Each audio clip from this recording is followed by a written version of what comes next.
Météo France confirme ce vendredi 6 octobre la fin de l'épisode de fortes pluies et orages et le retour au vert, mais on observe l'arrivée d'une brume de sable.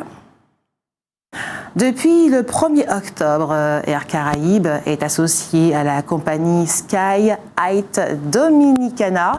Les vols Air Caraïbes entre Saint-Domingue et Fort-de-France ou Pointe-à-Pitre seront opérés par l'une ou l'autre des deux compagnies, avec des jets Embraer 175 et 190. La durée des vols sera ainsi réduite à 1h30. Jusqu'à 3 vols par semaine pourront être proposés les lundis, jeudis et samedis entre Fort-de-France et Saint-Domingue et les mardis, vendredis et dimanches entre Pointe-à-Pitre et Saint-Domingue. Les vols du samedi depuis Fort-de-France et du dimanche depuis Pointe-à-Pitre ne seront assurés, eux, que pendant les périodes de haute saison. Air Caraïbes estime par ailleurs que la fréquence des vols offrira de meilleures correspondances avec les vols transatlantiques. Comme beaucoup d'autres dans notre pays, la ville de Schœlcher se mobilise pour la sensibilisation au cancer du sein et à son dépistage. Du 9 au 20 octobre va donc se dérouler une série de manifestations et notamment lundi, le 9 octobre, Art en rose à l'hôtel de ville. Mais il y aura aussi des conférences, des tables rondes, une projection de films, des spectacles, du damier, etc. Il convient de se rapprocher de l'hôtel de ville pour avoir le programme complet de ces manifestations. Et c'est le 29 octobre que va s'élancer la Transat Jacques Vabre avec une centaine de bateaux à destination de la Martinique. Cette année, 2 Martiniquais vont y participer, Hervé Marie et Jean-Yves Aglaé. Les premiers bateaux devraient arriver chez nous à la mi-novembre. Le spectacle Tout Moon, chorégraphie de Ella Fatoumi et Éric Lamoureux, va se jouer samedi le 7 octobre à 19h30 à la salle Aimé Césaire de l'Atrium. Il s'agit d'une création pour 10 danseurs et 2 musiciens d'origine ethnique différente et aux cultures chorégraphiques très diverses. À noter parmi ces danseurs, la martiniquaise Yael Réunif. Tout Moon appréhende par la danse le concept du tout monde du grand penseur martiniquais Édouard Glissant. Je vous le disais en titre, 6 nouveaux cas graves de dengue, dont un cas pédiatrique, ont été recensés en Martinique. Et 3 décès sont à déplorer depuis le 18 septembre. Ce sont donc 13 cas graves, dont 6 décès, parmi lesquels 2 pédiatriques qui ont été déclarés depuis le début de l'épidémie. La préfecture et l'ARS rappellent à la population qu'il faut éliminer de manière systématique les gîtes potentiels de reproduction de moustiques autour des lieux de vie, se protéger contre les piqûres de moustiques et consulter immédiatement son médecin traitant en cas d'apparition de symptômes évocateurs de la maladie ou appeler le 15. Dans le cadre de la 17e édition des soirées contes et musiques dans la cité, des spectacles sont proposés gratuitement au public à 19h dans le jardin de la médiathèque AMD du Saint-Esprit depuis le 2 octobre jusqu'au 15. Le Conseil des prélèvements obligatoires a publié une note affirmant que la modification des taux de TVA n'était pas l'outil approprié pour atténuer les effets de l'inflation et accompagner la transition énergétique. Selon le CPO, le Conseil des prélèvements obligatoires, des subventions ciblées seraient plus pertinentes que la réduction de la TVA pour aider les ménages à faire face à l'augmentation des prix de l'énergie.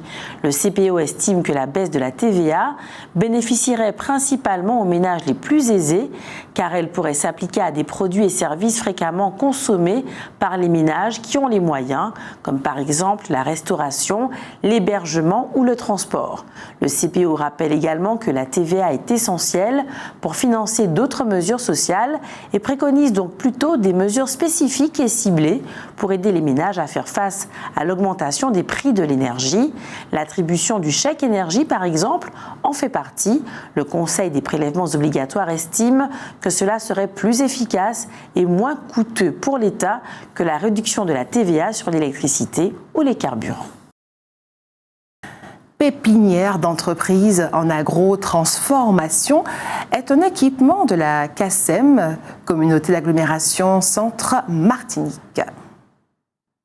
Exploité par la Technopole Martinique, UP Agro proposera très bientôt à de jeunes entreprises du domaine de l'agro-transformation en phase d'industrialisation des locaux, des équipements et des services, notamment d'accompagnement, adaptés à leur profil.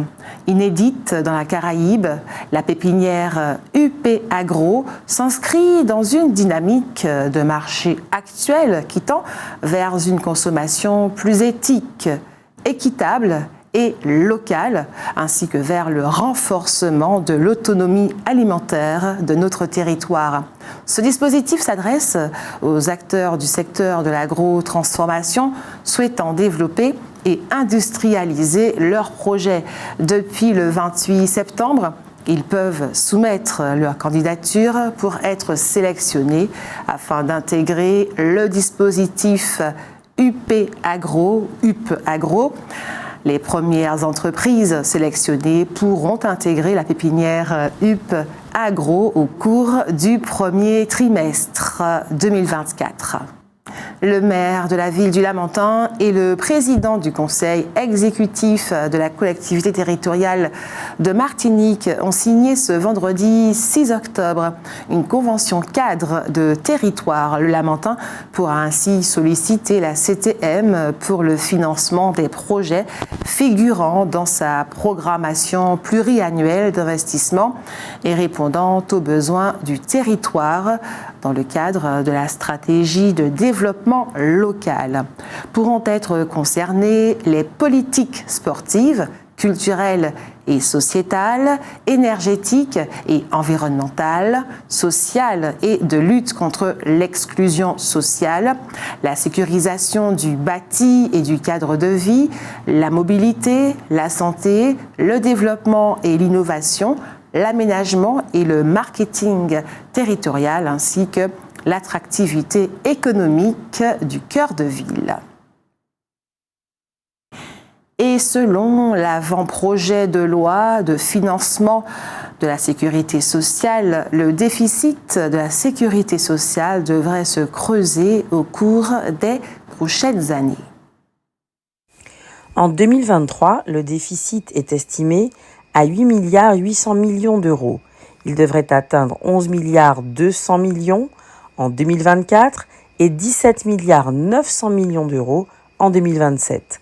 Cette dégradation des comptes sociaux s'explique en partie par l'augmentation des dépenses de santé, notamment à cause des revalorisations salariales à l'hôpital.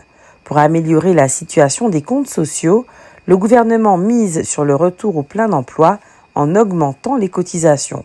Malgré la situation financière difficile, il prévoit également de nouvelles dépenses, notamment le remboursement des protections hygiéniques réutilisables pour les femmes de moins de 26 ans et la gratuité des préservatifs pour les jeunes de moins de 26 ans également, dans le but de promouvoir la prévention des infections sexuellement transmissibles.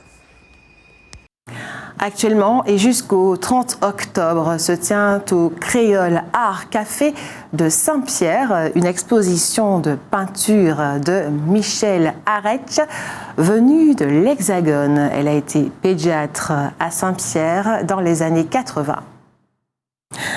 Le gouvernement s'apprête à accorder une enveloppe supplémentaire de 400 millions d'euros par an pour soutenir la rénovation des logements sociaux. Un accord a été conclu entre le gouvernement et le secteur du logement social. Il prévoit 1,2 milliard d'euros pour la rénovation du parc social, bien que cela n'ait pas encore abouti au pacte de confiance souhaité par le gouvernement. L'Union sociale pour l'habitat, l'USH, qui représente les bailleurs sociaux, a accepté cette proposition après avoir reçu une liste de mesures du cabinet du ministre du Logement, Patrice Vergrit. Ces mesures incluent notamment un soutien à la transition écologique sur 3 ans et le maintien du prêt à taux zéro pour l'accession sociale à la propriété. Concrètement, il s'agira de soutenir la rénovation énergétique d'environ 120 000 logements sociaux par an, avec une augmentation progressive jusqu'à 150 000. La Caisse des dépôts et consignations prévoit également d'augmenter son soutien au secteur HLM, notamment pour la production de logements et la transformation des quartiers prioritaires. Cependant, malgré ces mesures positives, de nombreux acteurs du secteur estiment qu'elles restent insuffisantes. Et comme chaque année, dans le cadre d'Octobre Rose, l'association Matete, dont la vocation est d'accompagner les femmes touchées par le cancer du sein, organise un certain nombre de manifestations. Parmi elles, une pièce de théâtre les 19 et 20 octobre prochains au TOM, le théâtre autonome marron de la Croix-Mission. Les 20 et 22 octobre, 2 concerts caritatifs seront donnés à la cathédrale de Fort-de-France. On retiendra aussi la Matete Mobile, ce véhicule qui se déplace dans toute la Martinique pour inciter les femmes à se faire dépister. Outremernews.fr, le site de l'actualité Outre-mer, 24 heures sur 24 et 7 jours sur 7. Retrouvez la chaîne Outremer News sur YouTube.